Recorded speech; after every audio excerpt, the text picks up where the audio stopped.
Bonjour Alexandre. Bonjour Elisabeth. Alors aujourd'hui tu m'as donné rendez-vous à Sanguinet. Ouais, tout à fait. On est sur le lac de Sanguinet et on va essayer un petit peu de prospecter pour aller observer les traces et les indices laissés par un mammifère assez spécial qu'on va probablement pas voir aujourd'hui, mais voilà, il est important de savoir son comportement si on veut espérer avoir des photos et l'observer. Donc aujourd'hui la cible c'est la loutre d'Europe. Et alors ici on est...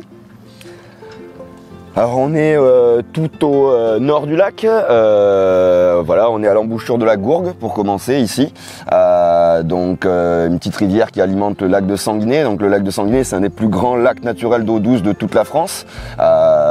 Il est relativement profond, on a des eaux qui sont translucides avec une grande diversité de poissons, une grande diversité de vie, d'immenses roselières absolument magnifiques, et on va avoir ici vraiment un lac qui a une structure typique de la côte landaise, médocaine, hein, avec tous les lacs de Lacanau, Ourtin, Sanguinet, Biscarrosse, Parentis, etc. Ils sont tous un petit peu pareils et c'est des lacs qui sont essentiels pour la filtration des eaux, hein. On a ici une très forte végétation, notamment les roseaux et les végétaux aquatiques qui vont filtrer les polluants, qui vont filtrer les sédiments et qui vont faire donc que ces eaux sont parfaitement claires, sont très propres et vont repartir après toutes ces eaux dans les milieux naturels via les nappes et via la végétation. Alors on est parti sur les traces de la loutre. Ouais, on va essayer de voir si déjà elle est active ici. Sinon, s'il n'y a pas d'activité, pas de chance de la voir. C'est parti. Ah. Eh bien, on va pas aller très loin, tu vois, Elisabeth. Parce que en fait, elle est passée là. Oh. Voilà. Donc juste sur la plage ici. Donc là, voilà, ici, voilà, tu es l'empreinte de la loutre. Donc 4 pelotes. Elle a gratté là. Bien digitée. Et effectivement, ça c'est très certainement elle qui a gratté. Voilà, hein, la loutre, ça marque de manière très régulière son territoire. Et très souvent, elle va avoir le comportement un petit peu d'un chien. Oui. Donc là, tu vois, elle a gratté et regarde, elle a fait hop, un petit tas de sable. Voilà, hein. Et là très certainement elle a répandu des hormones, hein, normalement. Donc elle a dû frotter soit les coins des yeux, soit l'arrière-train, les pattes, etc. pour laisser des odeurs et marquer ainsi son territoire. Et hop, après elle est partie. Et elle a suivi le linéaire de la plage, ou alors elle est repartie sur le lac. Et elle va faire ça de manière très régulière. C'est comme ça qu'on peut espérer déjà repérer les zones où on va pouvoir l'observer. C'est quand même un mammifère qui est très discret, relativement méfiant. Surtout, il passe beaucoup de temps dans l'eau, donc très dur à distinguer, à discerner lorsqu'il est en activité. Par contre, voilà, dès qu'on a ces traces d'activité, on sait que là, voilà, l'individu, il est dans le coin et on a des chances de l'observer par moment. Alors évidemment, les moments parfaits, l'idéal, c'est très tôt le matin, très tard le soir, mais parfois, il arrive qu'on ait la chance de la voir en pleine journée. Il faut juste être patient et vigilant. Voilà.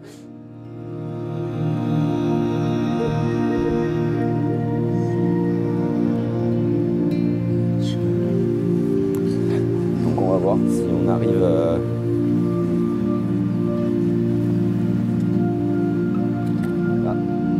pas de bol,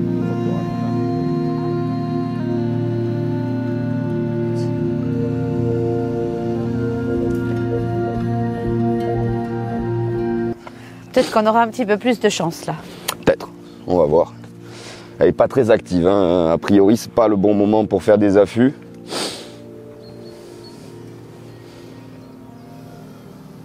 Ah, on a un indice de présence là, à nouveau. C'est pas facile à voir, mais tu vois ici, regarde, hop. Donc là, très souvent, la loutre, comme je te disais, elle longe les berges. Et sur des endroits un petit peu surélevés, donc des monticules de végétaux, etc., elle va mettre une crotte. Là, ici, là, voilà. On a un tas de crottes là. Voilà. Je vais le prendre. Hop. Tac. C'est pas tout à fait récent, hein. Hop. Voilà. Tac. Donc là, tu vas connaître le régime alimentaire de l'individu. Puisque là, quand tu décomposes, en fait, tu vois, c'est rose orangé. Donc en fait, c'est du crustacé qu'elle a mangé. Quasiment exclusivement, là, elle a mangé du crustacé. Je vois même pas s'il y a Qu'est-ce que c'est de l'écrevisse? Qu'est-ce voilà, qu'on peut trouver quasi ici? exclusivement de l'écrevisse, oui. Hein, enfin exclusivement de l'écrevisse en termes de crustacés ici. Quand elle vit sur des zones plus littorales, elle mange des crabes aussi, hein, sans problème. Le régime alimentaire principal de la loutre, c'est composé de poissons, de crustacés et d'amphibiens. Et après, occasionnellement, elle mange autre chose. Et alors, la loutre a une caractéristique, donc déjà, elle a tout un vocabulaire, la loutre. Ça s'appelle pas une crotte, ça s'appelle une épreinte. Voilà. D'accord. Donc, très proche du mot empreinte, hein, une épreinte. Et en fait, voilà, elle est vieille, hein. Mais tu vois, en fait, c'est la seule crotte de mammifère carnivore qui sent pas mauvais. Oui, en effet. Voilà, ça a une légère odeur de poisson, une légère odeur légèrement musquée, voilà, qui vient du marquage de territoire, hein, des hormones qu'elle laisse au passage dans sa crotte, et aussi qui vient du fait qu'elle a une digestion quasi totale. Ça ressemble plus à une pelote de réjection de chouette, cette crotte, oui, qu'à une vraie crotte. Elle a tout digéré, il n'y a pas de matière fécale pratiquement, donc du coup il n'y a pas d'odeur nauséabonde. Et ça, c'est la caractéristique numéro 1 de la crotte de loutre, qui permet d'assurer à 100% que tu as bien cet animal qui est passé par là. Voilà, donc une épreinte. Après, la loutre, c'est très discret, hein, là en journée, comme ça, quand il fait beau, elle va se cacher. Donc elle a plusieurs caches, hein, voilà, des caches dans les berges, souvent dans les racines d'un arbre, type aulne, saule, qui est en bord de lac. Donc là, on voit, c'est vraiment un habitat qui est parfait pour elle, puisque les arbres rentrent vraiment jusque dans le lac et dans les roselières. Et elle a par contre un terrier plus gros, avec plus de chambres, qui s'appelle la catiche, et qui est le terrier où elle va mettre bas la femelle. Généralement, si on a la chance d'observer une loutre, je vais lui remettre sa crotte à l'endroit là pour que son territoire reste bien marqué. Quand on a la chance de voir une loutre, en général, elle est seule. C'est très rare d'observer plusieurs loutres à la fois, ou alors c'est une femelle avec ses bébés. Parce que la femelle tolère très peu le mâle, seulement lors de l'accouplement, et après, elle le chasse de son territoire. Parce que le mâle pourrait avoir envie de tuer les bébés à la naissance pour se réaccoupler plus vite avec la femelle. Hein, sans avoir conscience du dégât qu'il fait sur sa propre espèce. Voilà. Donc les femelles loutres élèvent leurs petits jusqu'à environ 6-8 mois en moyenne, parfois c'est plus, et elles ne connaissent pas de période de chaleur pendant qu'elles ont des petits. Donc c'est seulement à l'émancipation des petits, des jeunes, qu'elle va reconnaître une période de chaleur, qu'elle va remarquer son territoire, que ça va attirer des mâles autour, et qui vont se réaccoupler pour redonner des petits. Voilà. Donc après on peut essayer d'aller plus loin, elle est vraiment pas active du tout, hein. Clairement, là, c'est une crotte qui a plusieurs jours. Les empreintes étaient fraîches, par contre, mais voilà, très peu d'empreintes. Donc, on n'est pas sur le bon moment d'activité. L'idéal, c'est l'hiver, hein. Si on veut observer la loutre, il faut se balader sur les grands lacs des Landes, du Médoc, l'hiver, voilà, hein, et essayer de parfois rester longtemps au même endroit. Là, l'avantage ici, on a des bancs, on peut rester posé un certain temps, et en restant statique, on peut avoir la chance de la voir nager et de la voir passer devant soi.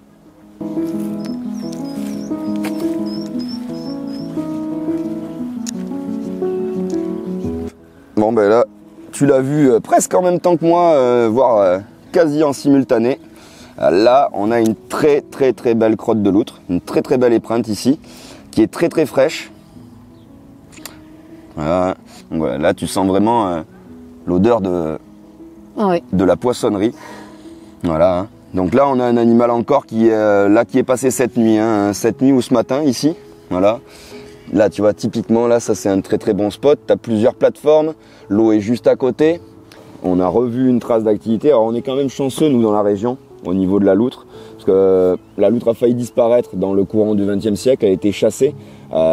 Pour sa fourrure, essentiellement. La loutre, il faut savoir que les loutres, parce qu'il y a plusieurs espèces au monde, hein, on peut avoir la loutre de mer, la loutre d'Asie, etc. Mais de manière générique, les loutres, c'est les animaux, les mammifères aquatiques qui, derrière les phoques, les veaux, etc., ont la plus forte densité pileuse. Voilà, puisqu'elles passent leur temps à plonger. Donc ça implique une fourrure très très dense, hein, 50 000 poils en moyenne au centimètre carré de fourrure. Donc c'est monstrueux, hein, c'est absolument énorme. Ça les rend complètement étanches. C'est ça qu'on cherchait, hein, avec cette fourrure, hein, cette étanchéité, cette douceur, cette résistance. Et du coup, ça donne une caractéristique. Si vous pensez avoir vu une loutre nager, il y a plusieurs choses qu'il va falloir vérifier pour pas la confondre avec un ragondin, par exemple.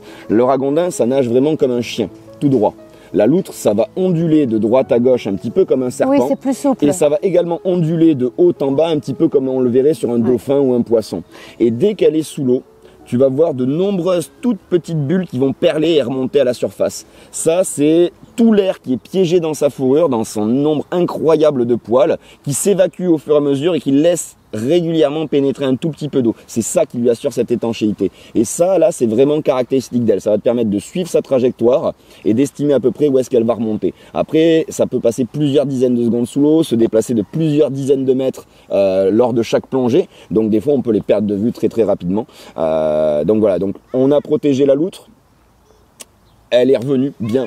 Aujourd'hui, il y a une bonne partie du territoire français qui l'a revue. C'est pas encore gagné à 100%, mais on a quand même de bons espoirs pour que maintenant, voilà, elle est appréciée de tout le monde. Il n'y a plus personne qui va la chasser. C'est strictement interdit. C'est une espèce protégée à l'échelle européenne. Donc maintenant, d'année en année, on voit les populations qui évoluent dans le bon sens, qui augmentent, et on voit que de plus en plus de gens les observent également. Donc signe que la loutre se réadapte aussi à l'humain et à ses activités, puisque là on est quand même sur un port avec des pêcheurs, on voit il y a des bateaux un petit peu partout sur l'eau et tout, et pourtant elle n'a pas de problème à venir vivre ici. Et si on en voit une qui est blessée, on fait quoi? Alors, en Gironde, on a une chance extraordinaire, c'est qu'on a le centre de la LPO à Audange qui est capacitaire pour récupérer les loutres. Ils ont tout le matériel adéquat pour les élever, les soigner si c'est des bébés. Si c'est des blessés, si la blessure est importante, ils ont également maintenant tout le matériel pour les opérer et les soigner. Et surtout, ils ont ce qu'on appelle des taquets de réhabilitation. C'est le plus compliqué avec la loutre. C'est un animal qui s'humanise très facilement. Ah oui. Donc si on veut avoir une chance de ramener une loutre à l'état sauvage après l'avoir soignée, il faut absolument respecter des règles bien précises. C'est une affaire de professionnel. C'est illégal de détenir une loutre, qu'on oublie immédiatement l'idée de s'en faire un animal de compagnie. Strictement illégal. Donc on appelle le centre de soins si on pense qu'on est face à un adulte blessé ou face à un jeune isolé. Donc les jeunes isolés en général c'est impossible. Si vous voyez un bébé loutre qui pleure, c'est très certainement qu'il est perdu, que la mère a été écrasée ou ce genre de choses. Et vous appelez le centre de soins, c'est très important, surtout sur un adulte. C'est un animal qui mesure environ 1 mètre, qui pèse entre 6 et 12 kilos à l'âge adulte, qui est carnivore, donc qui a des dents relativement développé et qui peut donc blesser fortement si on essaie de l'attraper. Donc c'est une affaire de spécialistes, on appelle le centre de soins de la LPO et c'est eux qui vous diront quoi faire. Voilà. Très bien. Merci Alexandre. Allez, moi je reviendrai ce soir ici pour faire mon petit affût. Très bien. Le saviez-vous? Vous pouvez aussi regarder nos émissions directement dans votre salon sur votre télévision connectée via YouTube.